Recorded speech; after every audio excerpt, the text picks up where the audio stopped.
Good morning to everyone, student. Today I am going to take the class 10th standard physics unit first laws of motion இயக்கம் பற்றிய விதிகள்.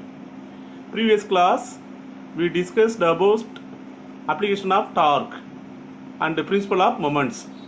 Today I will teach you Newton's second law of motion. Newton அப்படின்ற scientist 3 விதிகளை இயக்கம் பற்றிய 3 விதிகளை கொடுத்துருக்காரு. அதில் முதல் விதியை பார்த்துட்டோம், ஃபர்ஸ்ட் லா பார்த்துட்டோம், inertia, the law of inertia, அதை பார்த்துட்டோம். The next one Newton second law of motion. இது என்ன அப்படின்னா விசைக்கான, அதாவது லா ஆஃப் ஃபோர்ஸ் அப்படின்னு சொல்லலாம், அதாவது விசைக்கான விதி அப்படின்னு சொல்லலாம். இது என்ன சொல்லுது அப்படின்னா, listen, according to this law the force acting on your body is directly proportional to the rate of change of linear momentum of the body.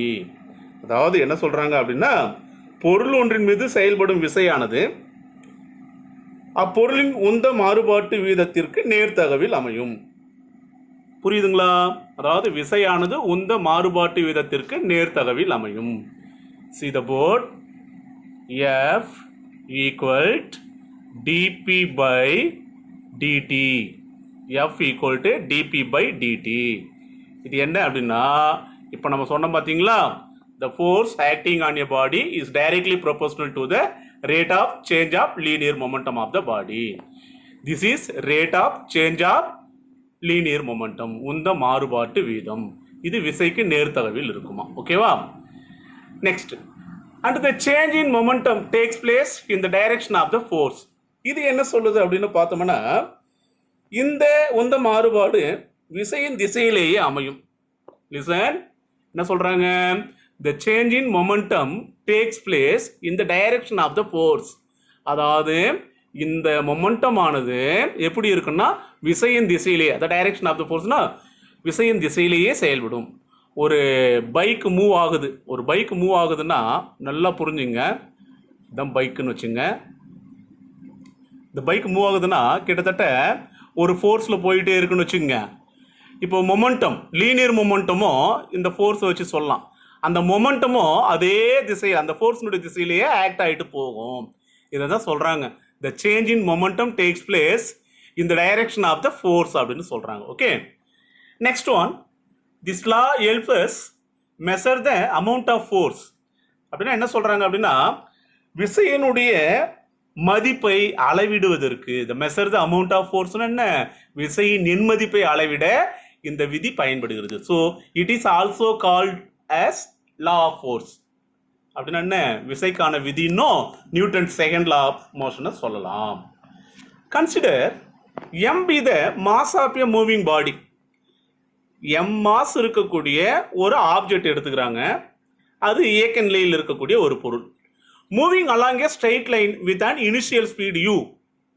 அதாவது ஆரம்ப திசைவேகத்தில் u என்ற திசைவேகத்தில் m நிறை கொண்ட ஒரு பொருளானது இயங்குவதாக, நேர்கோட்டு திசைவேகத்தில் இயங்குவதாக கருதுவோம் அப்படின்னு சொல்றாங்க.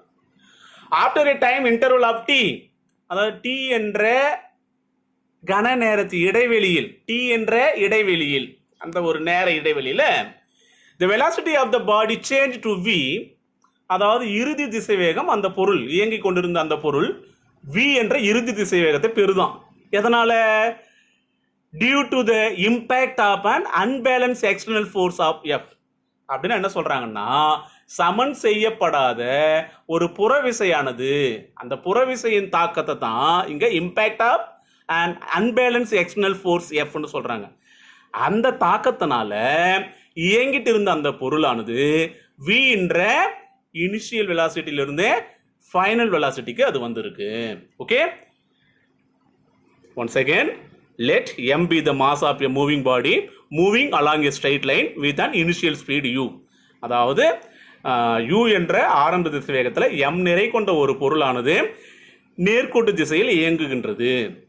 After a time interval of t, t என்ற கால இடைவெளியில், சிறிது நேர இடைவெளியில் the velocity of the body changes to v due to the impact upon unbalanced external force F. அதாவது F என்ற அந்த வெளிப்புற விசை, சமன் செய்யப்படாத வெளிப்புற விசையினுடைய தாக்கத்தினால v என்ற இறுதி திசைவேகத்தை அடைகிறது. ஸோ டெரிவேஷனை கவனிங்க. Initial momentum of the body. அதை எப்படி எடுத்துக்கலாம்? Momentum is nothing but P என்ற இனிஷியலில் சொல்லலாம். மொமெண்டத்தை நம்ம P equal to MV. This is the momentum formula.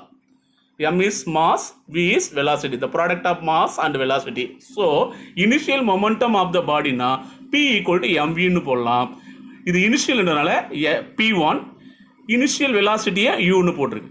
Final momentum of the body அப்படின்னும் போது pf equal to mv. இங்க uன்றது என்ன? Initial velocity. இங்க vன்றது என்ன? Final velocity. ஸோ மொமெண்டம் ஃபார்முலாவை இப்படி ரெண்டு விதமா எடுத்து எழுதிக்கலாம். So P initial, P final. So change in momentum, அதை delta P ன்னு எடுத்துக்கலாம். Indication of delta P is equal to PF minus PI. அதாவது final momentum minus initial momentum. Next, substitute PF னுடைய வேல்யூ substitute பண்ணுறோம். மைனஸ்க்கு minus. இங்கே PI னுடைய value substitute பண்ணுறோம். ஓகேவா? ஸோ இந்த ரெண்டு இடத்துலையும் substitute பண்ணிட்டோம்னா இனிமேல் நம்ம நியூட்டன் செகண்ட் லா சொல்லிட்டு ஃபோர்ஸை கண்டுபிடிச்சிடலாம். Here, by Newton's second law of motion, force F directly proportional rate of change of momentum. அதாவது விசையானது என்ன சொல்றாங்க? உந்த மாறுபாட்டு விதத்திற்கு நேர்த்தகவில் இருக்கும். இதை தான் என்னன்னா நியூட்டன் செகண்ட் லான்னு சொல்றோம். Here F directly proportional change in momentum. ஏன்னா இனிஷியல் வெலாசிட்டி ஃபைனல் வெலாசிட்டி வந்ததுனால இங்க change in momentum ஃபார்முலா எடுத்துக்கிறோம். Divided by time. So here change in momentum is nothing but mv minus mu. So இந்த ஃபார்முலாவில் இங்கே இருக்கக்கூடிய இந்த ஃபார்முலாவில் நான் என்ன செய்கிறேன்னா mv மைனஸ் muவை சப்ஸ்டியூட் பண்ணுறேன். Time is nothing but t. Next one f equal to directly proportional ஈக்குவல்ட்டாக மாற்றினோன்னா ஒரு கான்ஸ்டன்ட்டை சேர்த்தா அது ஈக்குவல்ட்டாக மாறும். ரெண்டு சைடும் பேலன்ஸாக இருக்குது. இது அன்பேலன்ஸாக இருக்குது. இதை பேலன்ஸாக பண்ணுறதுக்கு k என்ற கான்ஸ்டன்ட்டை சேர்க்குறாங்க. ஸோ டைரக்ட்லி ப்ரொபோஷனல் ஈக்குவல்ட்டாக மாறிடுது. So km into v minus u divided by T. m வெளியே எடுத்துடுறோம், k என்ற கான்ஸ்டன்ட்டை சேர்த்துடுறோம், t என்ற அந்த இனிஷியலை கேல டைம் போட்டுடுறோம். k is nothing but constant. k equal to ஒன்றுன்னும் போது in all system of units k equal to ஒன்றுனா அந்த k நம்ம கேன்சல் பண்ணிக்கலாம். So k is nothing but constant, k equal to 1. So f equal to mv minus u by t. புரியுதுங்களா? இந்த equation number 1ன்னு எடுத்துக்கலாம். Since acceleration is nothing but தமிழில் அதை முடுக்கம் அப்படின்னு சொல்லலாம்.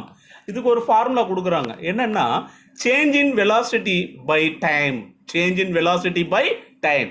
ஸோ ஆக்சலரேஷனை ஏ என்ற இனிஷியலில் சொல்லலாம். சேஞ்ச் இன் வெலாசிட்டினா v மைனஸ் யூ பை டின்னு சொல்லலாம். v minus u by t. இந்த ஃபார்முலாவை ஈக்குவேஷன் நம்பர் 1ல சப்ஸ்டியூட் பண்ணலாம். அப்படியே பாருங்க. Here m v minus u by t. v minus u by t, this value is nothing but acceleration. Hence we have f equal to m into a. இதுதான் என்ன அப்படின்னா ஃபோர்ஸ்னுடைய formula. Force equal to mass into acceleration. This formula indication of Newton second law of motion. Student